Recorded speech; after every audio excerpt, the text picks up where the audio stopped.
Seated in this historic venue, my colleague in cabinet and good friend, Minister of I&B, Railways, Meti, Ashwini Vaishnavji, the MD and CEO of the raison d'etre of our presence here tonight, Mr. Barun Das, seated in the audience with me, the Chief Marketing and Sales Officer of VfB Stuttgart, Mr. Rowan Kasper, State Secretary for Political Coordination of Baden-Württemberg, Mr. Florian Hassler, our Indian Ambassador, Mr. Ajit Gupte, our Consul General, Shatrughan Sinha ji, an old family friend and in a league of his own, someone who has taken India to shores across the seven seas, Chairman and Managing Director of Kalyani Forge, Baba Kalyani ji, members from the Indian diaspora, my friends in Germany, ladies and gentlemen, welcome to this wonderful event that has been hosted by Mr. Barun Das and TV9. I was ruminating while coming here that it's probably the first time in the history of not only Indian media, but probably media worldwide, and I stand to be corrected, that an event of this magnitude scale is being held and at a historical MHP arena, the Temple of Soccer in Stuttgart. And what does this tell you? This conveys many stories. The first being a sports person myself, and as Mr. Kasper said in his address, sports is not only a physical activity. Sports involves camaraderie. Sports builds a team. Sports builds partnerships. And sports promotes relationships between people. And therefore, it's only apt that when a confident India, a nation rooted in 5,000 years of civilizational history, now arriving on the global stage, takes a foot forward, it's only natural that it will be a striker's foot, but it will be a team effort.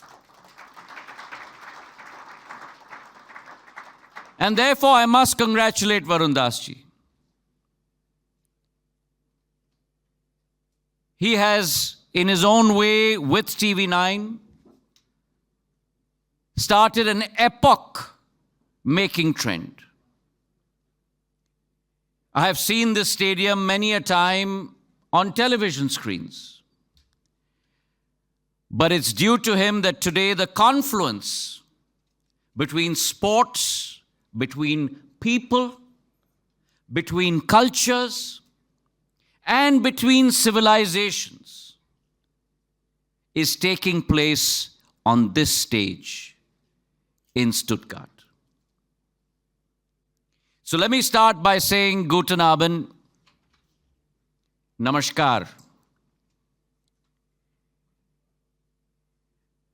My address today is going to talk about our countries, our histories, our civilizations. My colleague and good friend has talked about India's story. But we are gathered here today under this umbrella as two distinguished countries standing side by side on the global firmament. One, in the heart of Europe, that is an economic powerhouse. And the other, on the southern side of the globe, that today has risen as a beacon of hope, a beacon of reliability, a beacon of trust, and a beacon for the world to look upon in the form of Bharat Mata, my India. One that, as Mr. Hassler talked about, not only your state, sir, but Germany, that has been the cradle of innovation, and the other, the validator of all of those inventions in the form of India. One that is well established as a formidable player, and the other that today has arisen as an emerging player in the new international world order. And therefore, together, Germany and India present that impeccable force of global good. And therefore, I stand before you on this podium, paying tribute to the capabilities, the potential of both Deutschland and Bharat Mata. And isn't it a fascinating truth that two countries that are so far apart, thousands of kilometers, will still share such important complementary strengths? Unique strengths that are brought onto the global stage by both countries. Germany as a paragon of engineering excellence. And we see that all around us in Stuttgart. Whether it is Bosch or Porsche or Mercedes. Engineering excellence and sustainability. And the two in this era of mankind must go hand in hand. India too follows that principle,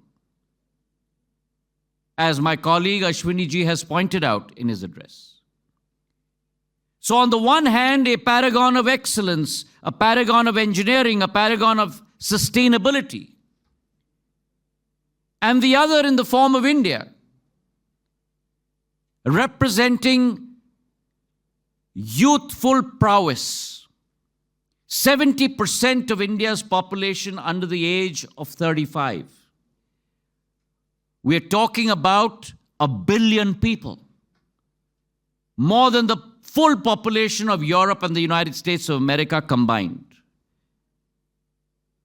Our software capability, and the fact that on a technological landscape, we are ascending and changing, metamorphizing every single minute and second of our existence.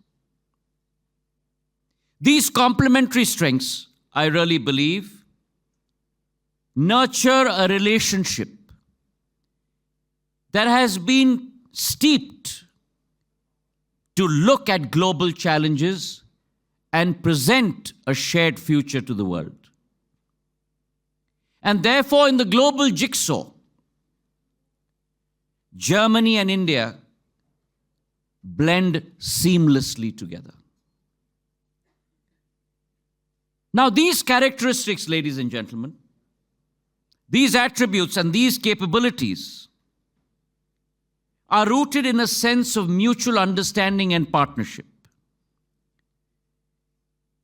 German philosopher Johann Gottfried Herder once remarked, and I quote, "Mankind's origins can be traced to India, where the human mind got the first shapes of wisdom and virtue," unquote. And this sentiment echoes the history of both our nations' exchanges with each other. Barun Das ji in his address was just talking about Rabindranath Tagore ji. Rabindranath Tagore visited Germany multiple times. And he invited thinkers, philosophers, thought leaders from Germany to Shantiniketan to create that fountainhead, to create that confluence, to create that bridging of minds and hearts, to create that fountainhead of knowledge and diversity. And therefore, the feelings and the sentiments that resonate not only amongst our political class, not only amongst our business class, but India and Germany's relationship is based on an exchange of ideas, based on an exchange of literature, based on an exchange of philosophy, based on an exchange of invention, which far exceed traditional diplomatic processes. And if you ask me a question, the root of all this lies in the capability of our people. Our people are the true ambassadors of this relationship. The Indian diaspora, the biggest in the world at over 25 million, stands as a vibrant testament to India's global spirit. Limited to only a few hundreds in the 1920s in Germany, today they are close to over 250,000 in Germany. And besides, we are backed by a vast skilled workforce ready to meet the demands of modern economies across the world. Whether it's in the automation industry, the manufacturing industry, in IT, in nursing, across the board, a multitude of opportunities where Indians are not only visible, but Indians are invaluable. Indians help in forging new paths of collaboration between people, grounded in our strengths. And India's dynamism, with its vast engineering commitment and capability, meets Germans' expertise, both in precision, in design, and in quality. And therefore, the 50,000 students that today are immersed in scholastic pursuits in Germany form a very, very key bridge to this relationship. The faith of Germany in the capacity and capability of our Indian talent stands on 4 pillars: democracy, demography, data, and demand, both powered by technology and our infrastructure. In the last decade, under the leadership of Prime Minister Narendra Modi, India has transformed. India has covered ground that she was not able to cover in the six decades prior to the last decade.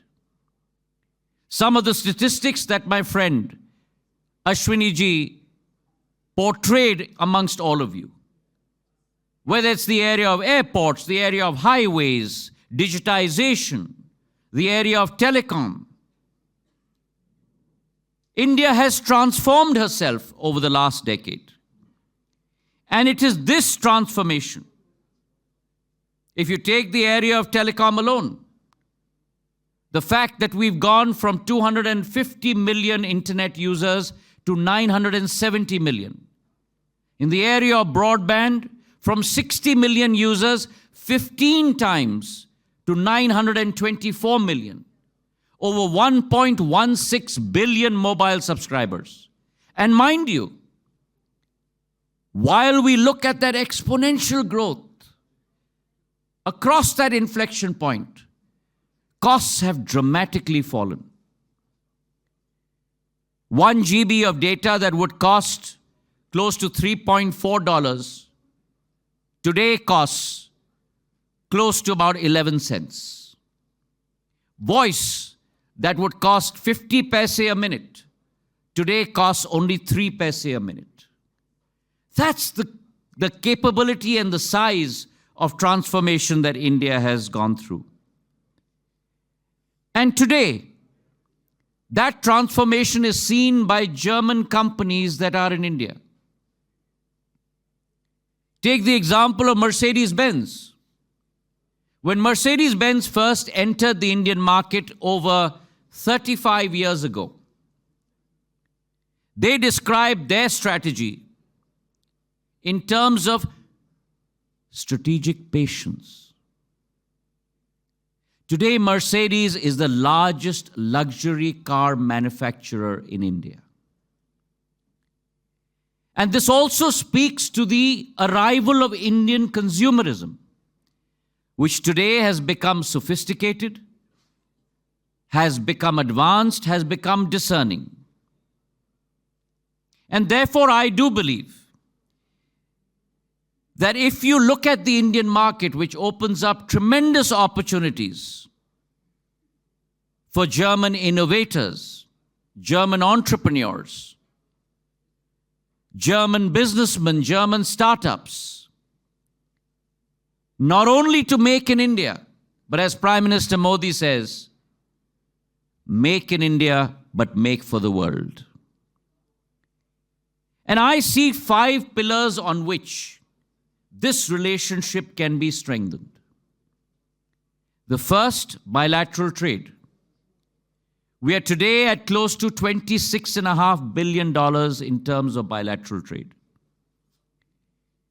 Germany is one of the largest FDI investors in India.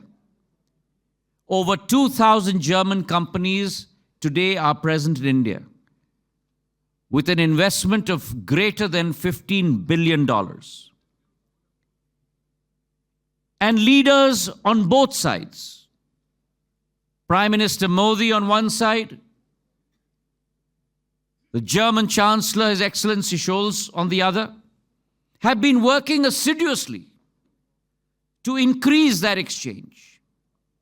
The 7th IGC that was held in India was tremendously successful.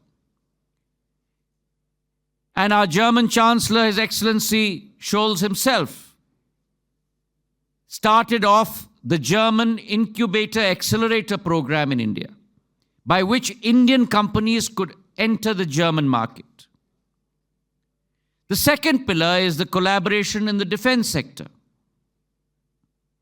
The Indo-Pacific, no longer the Asia-Pacific, but the Indo-Pacific, security, peace, and tranquility is mandatory in that area.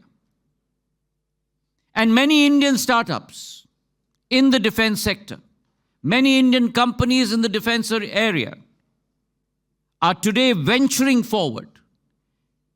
And that collaboration between Indian and German defense manufacturers can give a great fillip to international new innovation in the days to come.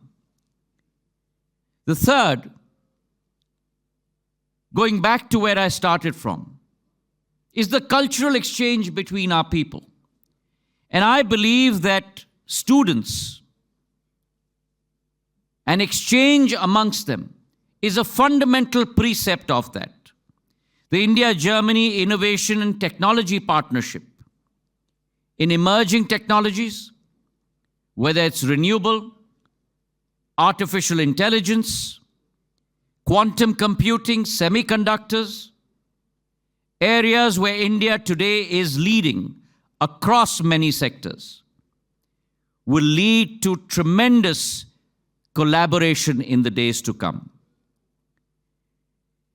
I also do believe that the innovation and incubation program for students and the exchange of that will lead to a tremendous fillip in our relationships. And here we have taken a leaf from the German repertoire, where vocational training, experiential training is very much a part of your essential curriculum. This year in the budget, the Prime Minister has heralded the Prime Minister's internship scheme in India, where 125,000 students in the first year will get to experience internships with the top firms across the length and breadth of our nation. The final pillar is our commitment to sustainability. Sustainability is a key word embedded in our systems today. And I'm glad to inform you that India has stepped ahead on that front. The Green Hydrogen Task Force that has been put together in India will ensure the fulfillment of our common goals towards decarbonization across all industrial and manufacturing processes, and will ensure that the goals of the Paris Agreement become a reality. The Indo-German Green and Sustainable Development Partnership will also ensure that that commitment bears fruition. An investment of close to 3.2 billion euros have been invested in that relationship. So as we conclude 25 years of our strategic relationship, it is imperative for me to describe the Indo-German partnership as a living bridge. A living bridge that unites the world's two most dynamic countries. A bridge that is not built on steel or stone, but built on shared beliefs, ideals, and values. Our connection is also the people, the ideas, and the values that empower each other and, in turn, the world. Marching forward over the next 25 years, the greater promise of both countries to fulfill milestones in their individual national journeys. India on her path to promote and to gain and to become a Viksit Bharat, and Germany celebrating the centenary of your Federal Republic. Together, our nations can write a new chapter of global progress. As we embark upon that promise and that journey, we hold close to ourselves the spirit of Vasudhaiva Kutumbakam. The world is one family. This vision of unity and shared responsibility is now more relevant than others. Let me thank TV9 and Barun Das ji and the government of Germany for creating this opportunity, which will stand as a testament that when two countries unite, when innovation and progress unites, it sets upon a path, a beacon for the world to follow. Danke schön. Thank you so much.